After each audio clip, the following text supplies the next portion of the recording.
Cytoplasm के अंदर मुख्तलिफ़ क़स्म के ऑर्गेनेल्स पाए जाते हैं, जिनमें आज हम एंडोप्लाज्मिक रेटिकुलम को डिस्कस करेंगे। मैंने आपको पहले भी बताया है कि जब भी आप किसी ऑर्गेनेल्स को डिस्कस करते हैं तो उसके 5 हेडिंग बनाएं: डिस्कवरी, डिफिनीशन, कंपोजिशन, स्ट्रक्चर और फंक्शन। आज हम ये 5 heading related to endoplasmic reticulum पढ़ेंगे और इसके साथ साथ कुछ मेन पॉइंट्स वो भी ट्रिक के साथ डिस्कस करेंगे। सबसे पहले देखते हैं डिस्कवरी ऑफ एंडोप्लाज्मिक रेटिकुलम। तो एंडोप्लाज्मिक रेटिकुलम डिस्कवर किया है, रिपोर्ट किया है सबसे पहले पोर्टर ने 1945 में, और ये पॉइंट एमसीक्यूज़ के लिए आपको याद रखना है। अगर हम अब डिफिनीशन की बात कर लें तो यहाँ पे एंडोप्लाज्मिक रेटिकुलम की वर्ड के ऊपर अगर हम फोकस कर लें तो यहाँ पे एंडो का मतलब है इनसाइड, प्लाज्मिक का मतलब है साइटोप्लाज्म और रेटिकुलम का मतलब है नेटवर्क। यानी ये एक किस्म के साइटोप्लाज्म के अंदर नेटवर्क हैं। इसकी प्रॉपर डिफिनीशन देखते हैं। हम इस तरह कह सकते हैं कि endoplasmic reticulum are network of tubes inside cytoplasm initiated from nuclear membrane and spread toward cell membrane. Endoplasmic reticulum और कुछ नहीं है, ये सिर्फ ट्यूब्स हैं और ट्यूब्स एक दूसरे के साथ कनेक्ट हुए हैं। अगर 2-3 चीज़ें या ज़्यादा चीज़ें अगर आप एक दूसरे के साथ कनेक्ट करोगे तो उसको हम कहेंगे कि इसका नेटवर्क बन गया है। तो ये एक ट्यूब्स का नेटवर्क है, पाइप की नेटवर्क हैं। कहाँ पे मौजूद है? Inside cytoplasm.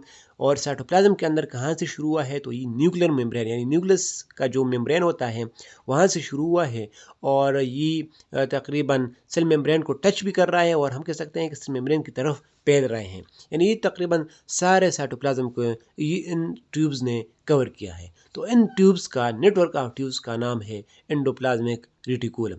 यहाँ पे अगर आप पिक्चर के ऊपर फोकस कर लें तो ये आपको जो ट्यूब्स नज़र आ रहे हैं, ये एक ट्यूब है, ये दूसरा ट्यूब है और ये एक दूसरे के साथ कनेक्ट हुए हैं, अलग अलग नहीं है, इसलिए नेटवर्क का लफ्ज़ इस्तेमाल हुआ है।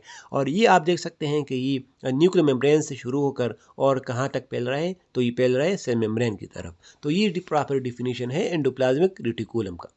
नेक्स्ट अगर हम मेन पॉइंट्स की बात कर लें और ये हम ट्रिक्स के साथ देखेंगे और हर ऑर्गेनेल के लिए ये मेन पॉइंट्स आपको याद रखने हैं। और कैसे याद करेंगे ट्रिक के साथ, इसके लिए मैंने एक अलग वीडियो बनाया है, लिंक डिस्क्रिप्शन में मिल जाएगा। अभी इस पॉइंट्स को डिस्कस करेंगे। वो 3 मेन पॉइंट्स ये होंगे: आया ये ऑर्गेनेल जो हम डिस्कस करेंगे इसका इसमें एंडोप्लाज्मिक रेटिकुलम है, इसके ऊपर मेम्ब्रेन है या नहीं है, अगर है सिंगल है या डबल है, आया ये प्रोकैरियोटिक सेल में पाया जाता है या यूकैरियोटिक सेल में पाया जाता है, और थर्ड पॉइंट हम देखेंगे आया एनिमल सेल में पाया जाता है या प्लांट सेल में, या दोनों में पाए जाते हैं। तो सिंगल मेम्ब्रेन ऑर्गेनेल के लिए मैंने आपको ट्रिक प्रोवाइड किया है, ईट वेरी एलपीजी गोलगप्पा, और ईट की ई से आता है एंडोप्लाज्मिक रेटिकुलम और नीचे आप लिस्ट देख सकते हैं। तो यहाँ से मेन पॉइंट ये हम हासिल कर सकते हैं कि एंडोप्लाज्मिक रेटिकुलम जो है वो सिंगल मेम्ब्रेन बाउंडेड है। इस सिंगल मेम्ब्रेन को हम कहते हैं सिस्टर्नी। तो आपसे एमसीक्यू पूछा जा सकता है कि the single membrane around endoplasmic reticulum is called, तो आपको ऑप्शन सेलेक्ट करना है सिस्टर्नी। उसको खास नाम हम देते हैं सिस्टर्नी का। और इसका फंक्शन क्या है?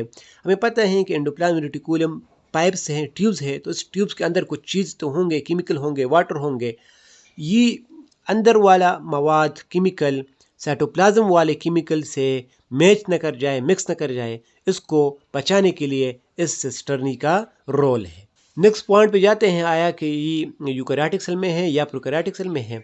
तो मैंने आपको ट्रिक बताया उस वीडियो में कि जब भी किसी ऑर्गेनेल के ऊपर मेम्ब्रेन आ जाए तो वो प्रोकैरियोटिक की लाइफ से निकल जाते हैं, वो सिर्फ यूकैरियोटिक सेल में होंगे। तो लिहाजा इसमें तो सिंगल मेम्ब्रेन है, तो इसलिए हम कह सकते हैं कि endoplasmic reticulum present only in eukaryotic cell, लिहाजा ये प्रोकैरियोटिक सेल में एब्सेंट है। तो ये दूसरा पॉइंट भी आपको ट्रिक के साथ क्लियर हुआ। थर्ड मैंने आपको ये एक और ट्रिक बताया है कि ये सिर्फ सेंट्रियोल एनिमल सेल में मौजूद हैं और ग्लाइकोसोमोप्लास्ट्स प्लांट सेल में मौजूद है। इसके अलावा जितनी ऑर्गेनेल आपको दरमियान में नजर आ रहे हैं ये कॉमन है, प्लांट और एनिमल है। तो इसमें एंडोप्लाज्मिक रेटिकुलम भी मौजूद है। तो लिहाजा endoplasmic reticulum present in both plant and animal cell. तो उम्मीद है ये मेन पॉइंट्स आपको बिल्कुल ईजिली क्लियर हुए होंगे। नेक्स्ट हेडिंग पे जाते हैं। अगर हम कंपोजिशन ऑफ एंडोप्लाज्मिक रेटिकुलम की बात कर लें तो जितनी भी ऑर्गेनेल है वो तकरीबन प्रोटीन और लिपिड से बने हुए हैं। तो ये भी made up of protein and lipid, क्योंकि हमारे पास बायो एलिमेंट्स होते हैं और बायो एलिमेंट्स की तादाद 16 होती हैं और जब वो कंबाइन हो जाते हैं तो वो बनाते हैं बायोमॉलिक्यूल। और बायोमॉलिक्यूल में 3 टाइप्स है मेनली, प्रोटीन, लिपिड्स है और इसके अलावा कार्बोहाइड्रेट्स है। और ये बायोमॉलिक्यूल मिलकर हमारे पास ऑर्गेनिज्म बनाते हैं। तो इसलिए हम कह सकते हैं कि ये बायोमॉलिक्यूल से बने हैं और बायोमॉलिक्यूल में मेनली प्रोटीन और लिपिड्स से बने होते हैं। तो कंपोजिशन भी आपको ईजिली क्लियर हुआ होगा। नेक्स्ट हम जाते हैं स्ट्रक्चर ऑफ एंडोप्लाज्मिक रेटिकुलम के ऊपर। अगर आप ये एंडोप्लाज्मिक रेटिकुलम देख ले तो इसमें आपको 2 किस्म के पाइप नज़र आएंगे। हमने डिफिनेशन में पढ़ा कि पाइप हैं, उसका नेटवर्क है। तो ये पाइप 2 किस्म के आपको नज़र आ रहे हैं। एक किस्म ट्यूब्स को हम कहते हैं रफ एंडोप्लाज्मिक रेटिकुलम और दूसरे किस्म ट्यूब्स को हम कहते हैं स्मूथ एंडोप्लाज्मिक रेटिकुलम। तो लिहाजा 2 टाइप्स बन गए इन पाइप का, यानी एंडोप्लाज्मिक रेटिकुलम का। इसका डिफरेंस देखते हैं और ये भी शार्ट क्वेश्चन के लिहाज से बहुत इंपॉर्टेंट है। सबसे पहले देखते हैं रफ एंडोप्लाज्मिक रेटिकुलम। और नाम से जाहिर है कि इसका जो अपीयरेंस है, इसका जो ज़ाहिरी स्ट्रक्चर है वो रफ होगा। जो रफ पाइप्स हैं, ट्यूब्स है, यानी रफ एंडोप्लाज्मिक रेटिकुलम है, इसका जो अपीयरेंस है, ज़ाहिरी स्ट्रक्चर है, ये रफ है। और रफ इसलिए है कि इसके ऊपर छोटे छोटे से दाने लगे होते हैं और उन दानों को हम राइबोसोम कहते हैं। तो इसलिए हम कह सकते हैं कि its appearance is rough due to attachment of ribosome. और अगर स्मूथ लफ्ज़ कहते हैं हमवार को, और ये हमवार है क्योंकि इसके ऊपर राइबोसोम नहीं है। तो लिहाजा हम कह सकते हैं its appearance is smooth due to no attachment of ribosome. तो ये पहला जो डिफरेंस है आपको नाम से ही वाज़ेह है। दूसरा फ़र्क ये है कि रफ एंडोप्लाज्मिक रेटिकुलम का जो डायमीटर है, यानी ई पाइप है और ई पाइप थोड़े स्मॉलर है as compare to smooth endoplasmic reticulum. तो हम कह सकते हैं the tubes of rough endoplasmic reticulum are smaller in diameter. और अगर ये स्मॉलर है तो लिहाजा स्मूथ थोड़े लार्जर होंगे। यानी रफ जो पाइप है वो थोड़े छोटे हैं और स्मूथ जो पाइप है वो थोड़े मोटे हैं।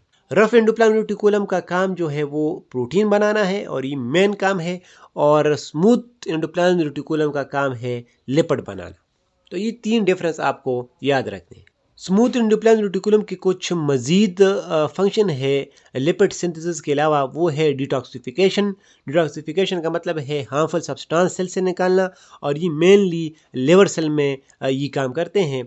और अगर हम मसल सेल में देख लें तो वहाँ पे स्मूथ एंडोप्लाज्मिक रेटिकुलम कैल्शियम को स्टोर करता है क्योंकि मसल की एक्टिविटी के लिए कैल्शियम का ज़रूरत है। अगर हम नर्व सेल में देख ले तो नर्व सेल का काम है ट्रांसपोर्ट ऑफ इम्पल्स या मैसेज आप कह सकते हैं ब्रेन की तरफ या रिसेप्टर की तरफ। तो नर्व सेल में ये ट्रांसपोर्ट का काम स्मूथ एंडोप्लाज्मिक रेटिकुलम का है।